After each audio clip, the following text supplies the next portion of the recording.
জনকল্যাণমূলক কাজের কারণে সরকারের উপর জনগণের আশার সঞ্চার হয়েছে এমন মন্তব্য করেছেন বিএনপির সিনিয়র যুগ্ম মহাসচিব রুহুল কবির রিজভী। তিনি বলেছেন, সেই আস্থা নষ্ট করতে কিছু রাজনৈতিক দল নানা বিদ্রূপ করলেও জনগণকে টলাতে পারছে না।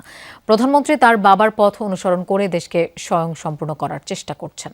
এছাড়া জিয়াউর রহমানের শাহাদাত বার্ষিকী উপলক্ষে ৮ দিনের কর্মসূচি ঘোষণা করেছেন বলেও মন্তব্য করেন রিজভী আহমেদ। রেইনবো অ্যাক্রোপ্লাস্টে অ্যাক্রিলিক এমালশন থাকায় মুছে ফেলা যায় যে কোনো দাগ সহজেই। Rainbow Paints. নেতৃত্ব দিতে চান, আপনাদেরকে জনগণের মধ্যে যেতে হবে। বাংলাদেশি জাতীয়তাবাদের রাজনীতির স্বপ্নদ্রষ্টা ও মুক্তিযুদ্ধের অন্যতম সেক্টর কমান্ডার শহীদ রাষ্ট্রপতি জিয়াউর রহমান। আগামী ৩০ মে তার ৪৫তম শাহাদাত বার্ষিকী। দিনটি উপলক্ষে দলীয় কর্মসূচি ঠিক করতে সোমবার সকালে নয়াপল্টনে অনুষ্ঠিত হয় বিএনপির যৌথ সভা।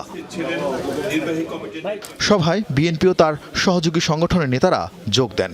সভা শেষে বিএনপির প্রতিষ্ঠাতার স্মরণে ২৫ মে থেকে ১ জুন দুস্থদের মাঝে খাবার বিতরণ সহ ৮ দিনের কর্মসূচি ঘোষণা করা হয়।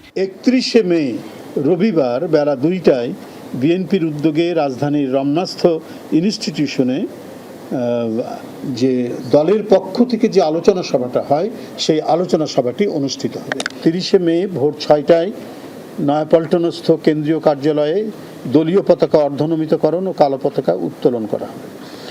ওই দিন শহীদ রাষ্ট্রপতি জিয়াউর রহমানের মাজারে পুষ্পার্ঘ্য অর্পণ ও মাজার জিয়ারত করবেন।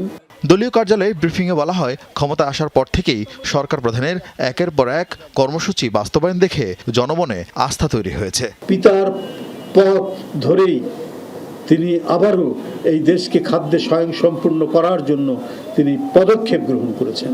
আজকে অনেক রাজনৈতিক প্রতিপক্ষ নানা ধরনের কথা বলছেন, নানা ধরনের এটিকে ডাইভার্ট করার জন্য, বিকৃত করার জন্য কথা বলছেন। কিন্তু আজকে জনগণের মধ্যে যে আশার আলো ছড়িয়েছে, জনগণের মধ্যে যে আস্থার তৈরি হয়েছে, সেইটাকে তারা টলাতে পারছেন না। এই কারণে নানা বিদ্রূপ করছেন। এর আগে সকালে বিএনপির সাবেক কোষাধ্যক্ষ মিজানুর রহমান সিনহার দ্বিতীয় জানাজা অনুষ্ঠিত হয় নয়াপল্টন কেন্দ্রীয় কার্যালয়ের সামনে। জানাজায় অংশ নেন মরহুম সিনহার দীর্ঘদিনের রাজনৈতিক সহকর্মীরা। আরেফিন শাকিল, যমুনা নিউজ, ঢাকা।